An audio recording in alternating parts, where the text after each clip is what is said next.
Mga kapitbahay, oras na para ipamalas ni Miss Cherie ang kanyang talento sa kusina. Ano kayang recipe ang isi-share niya sa atin? I-share ko yung recipe na favorite ng aking mga bisita, ng mga friends. Matagal na nilang tinatanong sa akin kung paano niluluto. So, this is the chance na mai-share ko sa kanila how I cook this. Never niyo po sinare yung recipe? Hindi, ang daming nagtatanong sa akin. Pinagdamot. We are so special! Hindi naman. Ano po ang tawag niyo dito? Salted egg shrimp. Uy, ang galing! Very simple. Bagong-bago. Very direct. Para sa bersyon na ito ng salted egg shrimp, kailangan natin ng malalaking hipon, itlog na maalat, evaporated milk, butter, sibuyas, bawang, siling labuyo, parsley, asukal, asin, at mantika. Uy, Cherie, turo mo lang sa akin, ako nagagalaw for you. Talaga? Tapos yung gatas po Ganyan na to. pa naman yung mga qualities ng lalaki na inaano. Ay, doon. Talaga po, Yun gusto ang- niyo yung gano'n na. Gusto ko yung nauutusan. Hindi ko po ginagawa itong Miss Cherie para sa inyo. Ganito po talaga ako. Talaga? Gusto ko po talaga yung inuutusan ako. Ay, okay. Ano ka pala masunurin? Tapos yung gatas po, i-out po natin. To kukuha po ako ng gatas talaga ng baka gagatasan. Oh, grabe naman yung effort mo. Sige, okay Sige. kayo. Para hindi ka naman masyadong mahirapan. Una munang igisa ang sibuyas at bawang. Sunod, isang kutsa sa sibuyas at bawang ang mga hipon. Lagyan ng kaunting asin at butter. So yan, colored na yung shrimp natin. Pwede Bango na na natin nga siyang i-set eh. aside. Pwede nang iset aside. Set aside natin siya. Pwede natin yung apoy. Parang buttered shrimp na siya. That looks so good! Linis yung mga may. Pag ako nagkaanak, feeling ko ganyan yung mga baon nila. Ang bilis lang, oh. Para naman sa sauce, maggisa ng maraming bawang, sibuyas at butter. Balik po tayo sa days niya sa Viva Hot Babes.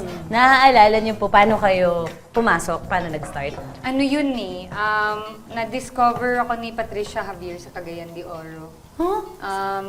Kasi singer talaga ako before. So I used to sing in a band, in a jazz band. Tapos umiikot yung mga sundalo. Eh, may one time na yung isang soldier dun, nakapanood siya ng show ko.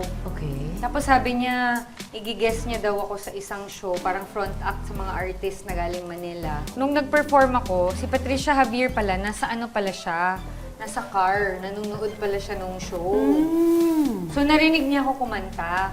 Eh sobrang idol ko siya dati nung bata ako. So after nung event, hinanap ko talaga siya. Sabi niya sa akin, alam mo, ang ganda ng boses mo, timing na naghahanap sila ng artist na i-build up, ganun. Pina-fly niya ako from here to Manila para mag-audition dun sa show. Pinatira niya ako sa bahay niya. Sobrang nice talaga. Nung dinala nila ako sa Viva, sabi ni boss, tamang-tama kasi may nagbubuo kami ng group. Kailangan namin ng singer. Ongoing na ang pagplano ng Viva Hot Babes. Parang yun yung naging role ko sa buhay nila, yung bukalista ng Vocalist. Ang Viva Hot Babes. galing!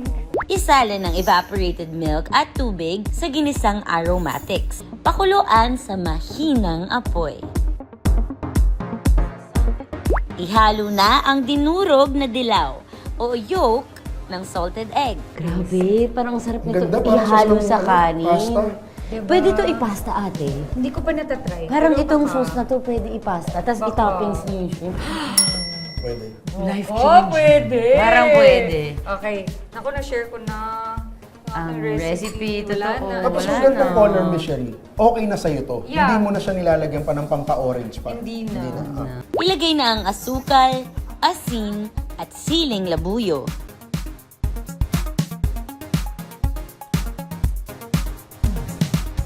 Pwede na. Pwede na to? Tapos na? Pwede na. Tapos dagdagan ko pa. Mahilig ako sa maalat. Ako din po, mahilig ako sa maalat. Ihalo na ang mga hipon sa sauce. Tapos nung nag-Viva Hot Babes na kayo, may kasama kayong family member pagpunta nyo dito? Wala. Kasi Wala. lahat ng family ko noon nag-migrate sa US. That was the time. Hindi kayo sumama? Pinili niyong sumaba? Pinili ko talaga dito. Wala namang regrets. Walang regrets. At Kasi nakuha ko naman yung gusto ko eh. Kumbaga happy naman ako sa choice ko.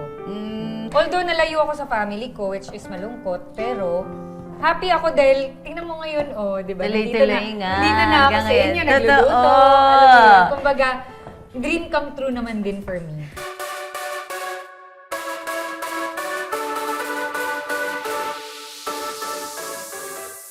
Yung time po na nag-peak ang Viva Hot Babes, grabe sikat na sikat kayo noon. Grabe, oo nga. Anong feeling and ano po yung hindi nyo makakalimutang memory nung magkakasama po kayo? Yung pag nag-show kami na punong-puno ng pera yung bag namin.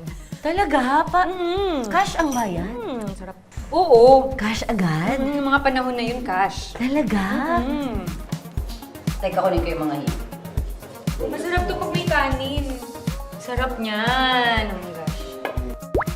Maglagay ng parsley bilang added flavor at kulay sa dish. Okay, mga kapitbahay, luto na ang ating salted egg shrimp.